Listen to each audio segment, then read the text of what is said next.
तो आज सोचा कि रूटीन वीडियो नहीं बनाते हैं, आज कुछ ऐसा करते हैं जो अपने जो फर्स्ट टाइमर्स हैं ना, जो नए इन्वेस्टर्स हैं जिनको मार्केट में आने का शौक़ है लेकिन उनको मार्केट के बारे में कुछ पता नहीं है, उनको कोई बेसिक इन्फॉर्मेशन नहीं है, तो उनके लिए ये वीडियो है। राइट, काफ़ी ऐसे लोग हैं जो स्पेशली 2020 के मार्केट जो पीक हुआ उसके बाद काफ़ी ऐसे लोग हैं जो मार्केट में आना चाह रहे होंगे। आप देख रहे होंगे मार्केट पार्टिसिपेशन भी बढ़ रहा है। तो ये वीडियो बेसिकली उन लोगों के लिए है जो मार्केट में एब्सोल्युटली एकदम नए हैं, बिगनर्स हैं और जिनको कोई बहुत ज़्यादा नॉलेज भी नहीं है। तो ये डेडिकेटेड वीडियो ये सिर्फ उन लोगों के लिए है। तो दोस्तों, अगर आप उनमें से हैं तो पहली चीज़ जो आपको करनी है, मैं 4-5 चीज़ें बताऊंगा जो आपको करनी होगी।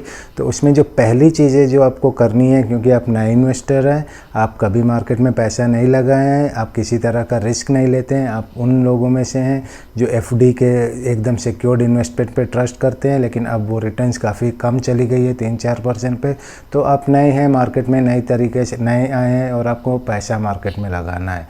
तो पहला चीज़ आपको ये देखना है दोस्तों कि आपकी जो भी सेविंग है, फॉर एग्जांपल आपका 1 लाख है या 10 लाख है या 20 लाख, 1 करोड़ जो भी है, क्योंकि ये एक नया वेंचर है आपके लिए, तो आपने रिस्क अपना मिनिमम रहना है। आपने फॉर एग्जांपल 10 to 20% के ऊपर नहीं लगाना है।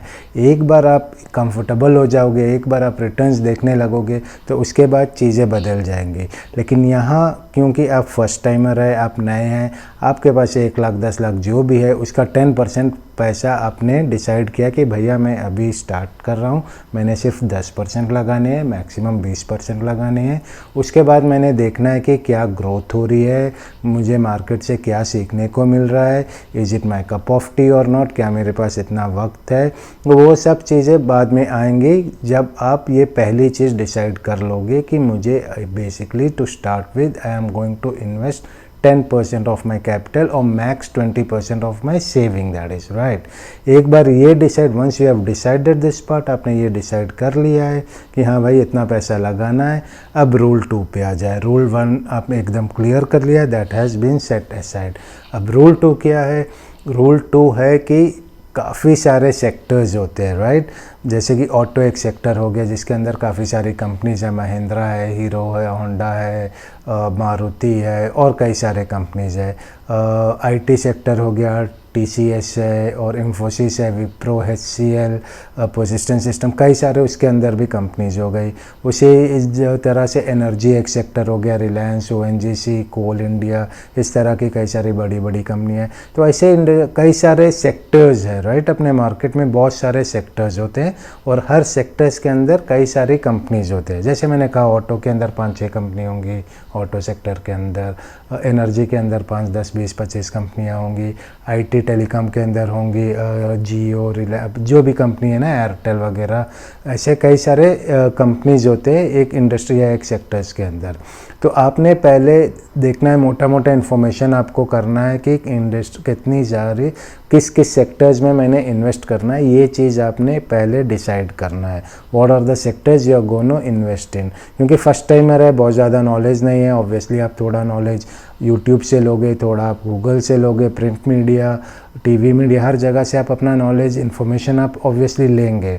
एक बार आपने डिसाइड कर लिया कि you are comfortable with this industries या सेक्टर्स हैं, जैसे FMCG से आप कंफर्टेबल है क्योंकि आपको ये समझ में आता है ये इंडस्ट्री या ये सेक्टर फॉर दैट मैटर, और FMCG के प्रोडक्ट आप यूज़ भी कर रहे हैं, या टेलीकॉम, ऑटो, जो भी है, आपने डिसाइड कर लिया कि भैया ये 5 सेक्टर्स है और मेरे पास 1 लाख 10 लाख 10,000 जो भी है, इन 5 सेक्टर्स में आपने लगाने हैं। आपने ये चीज़ डिसाइड कर ली है, राइट। 5 सेक्टर्स है।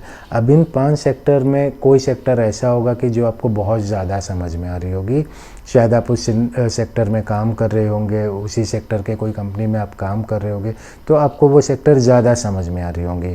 नो मैटर आपको कितना ज़्यादा समझ में आ रही है, उस सेक्टर में आपको 25-30% से ज़्यादा आपकी जो टोटल इन्वेस्टमेंट है उसमें नहीं लगानी है। क्योंकि हो सकता है कि आपको सेक्टर समझ में आ रही हो, लेकिन जब आप कंपनी सेलेक्ट करने की बात आएगी, वो कंपनी आपने गलत सेलेक्ट कर लिया हो, कुछ भी वजह हो सकती है। तो आपको डाइवर्सिफाइड रहना है, थोड़ा वेटेज दे दे उस सेक्टर में क्योंकि आपको वो समझ में आ रही है, लेकिन ओवर वेटेज भी उसको ना दे। राइट। तो समझ ले 5 सेक्टर आपने सेलेक्ट कर लिया है। उसमें हो गया एफएमसीजी हो गया, एक आईटी हो गया, एक बैंकिंग हो गया, एक ऑटो हो गया, फार्मा हो गया, जो भी सेक्टर्स है ना, वो एनर्जी हो गया, आपने सेलेक्ट कर लिया है। अब इन 5 सेक्टर में आपका जो पहला रूल 1 था, जो आपने अमाउंट एलोकेट किया है, चाहे वो 10 रुपये हो या 10 लाख हो, वो अमाउंट को भी आपने डिसाइड कर लिया कि बॉस इस सेक्टर में 20% of my overall amount is going to this sector, 30% is maximum 25% और 30% should be going to any particular sector, 10% is going to this sector. इस तरह से आपने अपनी एलोकेशन भी कर ली है, राइट। अब सेक्टर की एलोकेशन कर ली। अब हर सेक्टर के अंदर कई कंपनीज आती है, राइट। अब सेक्टर कह ले या इंडस्ट्री कह ले, तो उसके अंदर कई सारी कंपनीज आती है। एफएमसीजी के अंदर HUL हो गया, हिंदुस्तान यूनिलीवर, और ITC हो गया, डाबर हो गया, कोलगेट हो गया, गोदरेज, जो भी है, इस तरह की काफ़ी सारी कंपनीज एक इंडस्ट्री के अंदर आती है। अब उसमें भी ये पॉसिबिलिटी है कि आपको कुछ कंपनी समझ में आए, कुछ कंपनी बिल्कुल ना समझ में आए। तो जो पहले अभी आपने ये डिसाइड करना है कि जो कंपनी आपको समझ में आ रही है, जो आप डेली बेसिस पे जिनके प्रोडक्ट आप अपने आजू बाजू देख रहे हैं, आप सुन रहे हैं, आप यूज़ कर रहे हैं, उनको आपने डिसाइड कर लिया। पैसे वहाँ लगानी है जो चीज़ आपको समझ में आ रही है। जो चीज़ आपको समझ में नहीं आ रही है वहाँ बिल्कुल पैसे नहीं लगाने हैं, ठीक है। तो एक सेक्टर के अंदर आपने ये भी नहीं करना है कि जैसे एक सेक्टर आपको समझ में आ रही है एफएमसीजी, उसके अंदर 5-6 कंपनी आपको मिल जाएंगी, बहुत ज़्यादा कंपनी है, लेकिन टॉप के 5-6 कंपनी आपने उसको प्रेफरेंस में आपने ले आए। अब इन 5-6 कंपनी को आपने सेलेक्ट करना है, ये नहीं कि सारे पैसे एक ही 2 कंपनी में डाल दिए, और डाइवर्सिफाई करना है आपको। मिनिमम 2 कंपनी हो जिसको आप सिलेक्शन में ले आएँ, ज़्यादा है तो भी कोई मसला नहीं है। तो अब ये 2-3 कंपनी आपने हर सेक्टर से, इंडस्ट्री से सेलेक्ट कर लिया। ऑटो से 2 कर लिए, एफएमसीजी से 2 कर लिए, एनर्जी से 1-2 कर लिए, बैंक से 1-2 कर लिए, आईटी से 1-2 कर लिए। इस तरह से आपने कंपनी सेलेक्ट कर ली है, राइट। अब यहाँ कंपनी जब आप सेलेक्ट कर रहे हैं, अब यहाँ आपकी कुछ एफर्ट लगनी चाहिए, क्योंकि आप नए इन्वेस्टर है, आप पहली बार मार्केट में पैसा डाल रहे हैं, तो ऑब्वियसली आपको इधर उधर से काफ़ी सारी इन्फॉर्मेशन मिलेगी, टिप्स मिलेगी।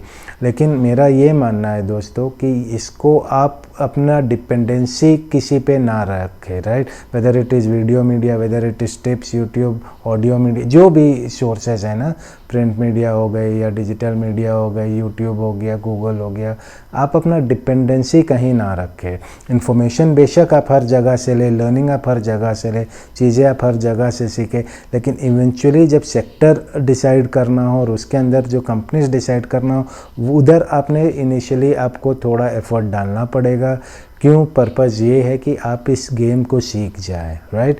अगर आप इस गेम को सीख जाएंगे और आपको इसमें कामयाबी मिलेगी, गॉड विलिंग, तो आपको मज़ा आएगा। आप एक चीज़ सीख गए हैं, आपको अच्छा भी लगेगा कि बॉस ये मेरी एफर्ट रही है, ये किसी टिप्स के थ्रू मैंने नहीं किया है, किसी और को देख के नहीं किया है, किसी यूट्यूब चैनल के सजेशन पे या किसी टीवी चैनल के सजेशन पे मैंने स्टॉक नहीं ख़रीदा है, ये मैंने अपने स्टडी से ख़रीदा है, अपने इन्फॉर्मेशन जो मैंने गैदर किए उस बेसिस पे I have decided and I have boiled down to that company. और जब आपको उसमें रिजल्ट्स दिखेगा, जब आपको प्राइस अप्रिशिएट होगा आपके स्टॉक का, तो आपको बहुत ज़्यादा मज़ा आएगा। यकीन जाने आपको बहुत ज़्यादा मज़ा आएगा। तो ये चीज़ आपको ध्यान में रखना है कि ये चीज़ आपने सीखनी है।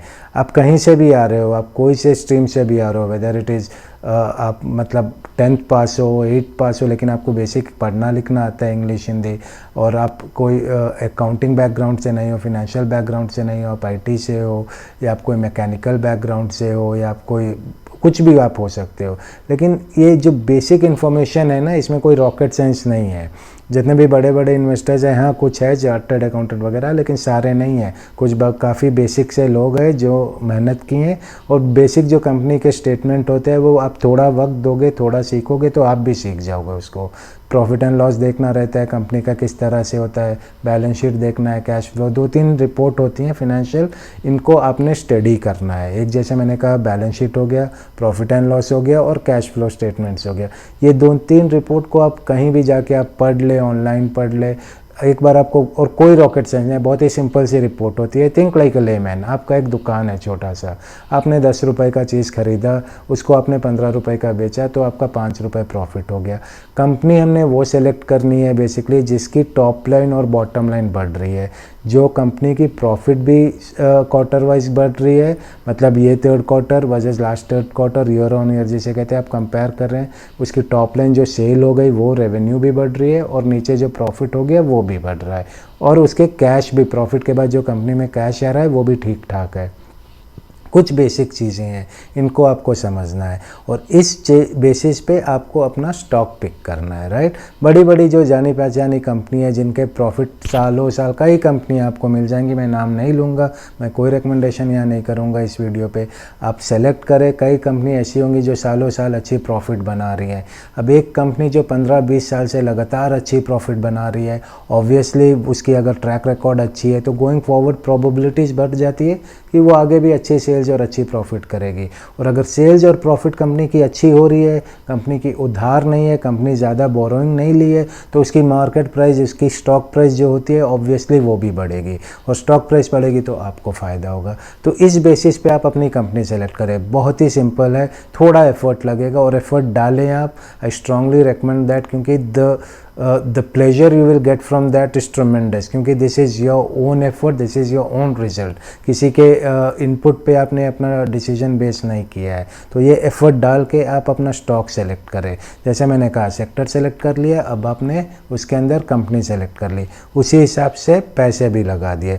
और जब कंपनी सेलेक्ट करके, फॉर एग्जांपल आप XYZ कंपनी सेलेक्ट कर रहे हैं, उसको आपने पैसे लगाने हैं, लेट से 10 रुपये लगाने हैं, तो ये भी नहीं है कि आप एक ही साथ 10 रुपये लगा दिए, राइट। बहुत ही इंपॉर्टेंट पॉइंट है। अब आपने XYZ कंपनी सेलेक्ट कर ली, ऑब्वियसली आप उसका चार्ट देखोगे, इंटरनेट पे जाओगे, आप देखोगे कि बॉस इस कंपनी का क्या रेट चल रहा है। जो भी आपका डीमैट अकाउंट है, ब्रोकरिंग अकाउंट है, आप देखोगे कि इसका रेट चल रहा है 100 रुपये आज, और आप ये भी देख लोगे कि इसका ऑल टाइम हाई कितना चल रहा था। ऑल टाइम हाई 110 रुपये था फॉर एग्जांपल। तो आप देख रहे हो कि ये ऑलरेडी काफ़ी ऊपरी लेवल पे ट्रेड कर रहा है, राइट। तो थोड़ा सा रुक जाए, क्योंकि मार्केट आपको हमेशा मौका देता है कि दोबारा आप उस टाइम पे एंट्री करें जब स्टॉक थोड़ा सस्ता हो गया हो। जब वो 5-10% नीचे आएगा तो उस टाइम पे आप थोड़ा एंट्री कर ले, थोड़ा और नीचे आएगा थोड़ा और एंट्री कर ले, फिर मुमकिन है कि वो दोबारा ऊपर जाए, कोई बात नहीं, आपके पास अभी भी उसमें थोड़े पैसे एंट्री करने को है तो थोड़े और डाल दें, क्योंकि आपकी कन्विक्शन है उस कंपनी में, आपने उसको अच्छे से स्टडी कर लिया है, तो कोई फ़र्क नहीं पड़ता है कि अगर आप उसमें कब एंटर करें। थोड़े निचले लेवल पे ले ले और वो भागने लगा तो कोई बात नहीं, थोड़ा सा उधर फिर डाल दे, फिर गिरा फिर डाल दो उसमें। तो इस हिसाब से स्टैगर्ड मैनर पे आप उसका इन्वेस्टमेंट करते रहे। आपको मौका नहीं मिल रहा है, स्टॉक नीचे नहीं आ रहा है समझ ले, और आपको अभी लगाना है, तो कुछ पैसे हायर लेवल पे भी लगा ले, क्योंकि वो कंपनी की रिजल्ट्स काफ़ी अच्छी है, आपने अच्छी तरह से देख लिया, उसकी प्रॉफिट लगातार बढ़ रही है, तो वो आगे भी बढ़ेगी, आपको पैसा बना के देगी। ये नहीं है कि एक स्टॉक मैक्सिमम 120 पे चली गई तो उसके ऊपर कभी नहीं जाएगी, वो कभी भी अगर परफॉर्मेंस अच्छी है कंपनी की, रिजल्ट अच्छी है, तो वो हायर हायर जाता रहेगा ना, it will keep on breaking the highs. तो वो चीज़ की आप फिक्र ना करें, ठीक हो गया। इस हिसाब से आपने अपने पैसे लगा लिए अलग अलग इंडस्ट्रीज़ में, अलग अलग कंपनीज़ में। अब इसके बाद क्या होगा, मुमकिन है क्योंकि आपने काफ़ी स्टडी किया है तो हाई प्रोबेबिलिटी है कि आपको रिटर्न्स दिखने लगे, 1 दिन बाद दिखने लगे, 2 दिन बाद दिखने लगे, 2 महीने बाद दिखने लगे, आपको 5%, 10%, 20% आपको ग्रोथ दिखने लगी। अब यहाँ जो हम लोग बात कर रहे हैं, हम लोग लॉन्ग टर्म इन्वेस्टमेंट की ही बात कर रहे हैं, राइट, क्योंकि हम लोग नए हैं, आप नए हैं और आप अभी एकदम मार्केट में नहीं उतरे, आपको इंट्राडे और स्विंग ट्रेडिंग करनी ही नहीं है, अपने को करनी है बॉस लॉन्ग टर्म इन्वेस्टमेंट करनी है, अपने कंपनी भी उसी हिसाब से फंडामेंटल एनालिसिस करके लिए। तो आप 10-15% देख के आप एग्ज़िट ना करें, क्योंकि कंपनी आपने बड़ी मेहनत से सेलेक्ट की है, बड़ी स्टडी की है। आप उसको एग्ज़िट करना तभी बनता है जब क्वार्टरली रिजल्ट्स ख़राब होने लगे और कोई वाकई रीज़न के वजह से ख़राब होने लगे, कोई जेन्युइन रीज़न है, वन ऑफ रीज़न है, जैसे कोविड आ गया तो सारी कंपनी गिरी थी, तो उस बेसिस पे अपना डिसीजन ना ले।